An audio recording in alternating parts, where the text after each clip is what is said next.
അന്നൊരു 1944 മാർച്ച് മാസമായിരുന്നു.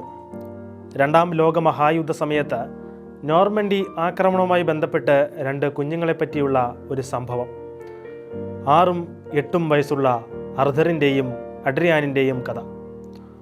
1940 കത്തോലിക്ക വിശ്വാസം സ്വീകരിച്ച കുട്ടികളുടെ മാതാപിതാക്കൾ ഒരു ജൂത വംശജരായിരുന്നു. അക്കാരണത്താൽ തങ്ങളെ നാട് കടത്താനുള്ള സാധ്യത മുന്നിൽ കണ്ടും തങ്ങളുടെ മക്കളുടെ സുരക്ഷ മാനിച്ച് അവരെ പാരീസിൽ നിന്നും മാറ്റി നിർത്തുവാൻ ആ മാതാപിതാക്കൾ തീരുമാനിച്ചു. അങ്ങനെ അർഥറിനെയും അഡ്രിയാനെയും സോലസ് അബിയിലെ ബെനഡിക്റ്റൈൻ സന്യാസിയും ഇവരുടെ അടുത്ത കുടുംബ സുഹൃത്തുമായ ഡോം ഔബർഗിൻ്റെ ഉപദേശപ്രകാരം ഡോവറിലേക്ക് അയച്ചു. തുടർന്നുണ്ടായ സംഭവ വികാസങ്ങളാണ് കേൾക്കുന്ന ഏതൊരാളെയും അത്ഭുതപ്പെടുത്തുന്നത്. അവിടേക്കുള്ള കുട്ടികളുടെ യാത്രയിൽ കുറച്ച് സന്യാസിനിമാർ ഇവരുടെ അമ്മയായി മാറുകയായിരുന്നു. ഒരമ്മ തൻ്റെ കുഞ്ഞിനെ ഏതെങ്കിലും ആപത്ഘട്ടത്തിൽ കൈവിടുമോ? അതുപോലെ ഈ സന്യാസിനിമാർ അവരുടെ സുരക്ഷാ കവചമായി മാറുകയായിരുന്നു.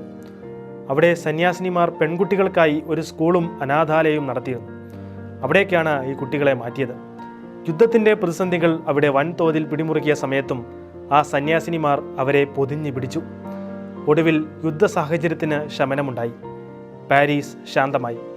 കുട്ടികളുടെ മാതാപിതാക്കൾ അവരെ തിരികെ കൊണ്ടുപോകാനായി എത്തി. ഈ സമയങ്ങളിൽ ആ കുഞ്ഞു ഹൃദയങ്ങളിൽ തങ്ങളെ പൊതിഞ്ഞു സംരക്ഷിച്ച സന്യാസിനിമാരെ പിരിയുന്നതിലുള്ള ദുഃഖമുണ്ടായിരുന്നു. ആർക്കും ആരുടെയും പകരക്കാരനാകാൻ കഴിയില്ല. പക്ഷേ ഈ കുട്ടികൾ അമ്മയുടെ സാന്നിധ്യത്തിന് വേണ്ടി ആ സമയങ്ങളിലൊന്നും തന്നെ വാശി പിടിച്ചിരുന്നില്ല. കാരണം ആ സന്യാസിനിമാർ അവരുടെ അമ്മയുടെ സ്ഥാനം ഏറ്റെടുത്ത് ആ കുറവ് അവരെ അറിയിക്കാതെ അവരെ പരിപാലിക്കുകയായിരുന്നു.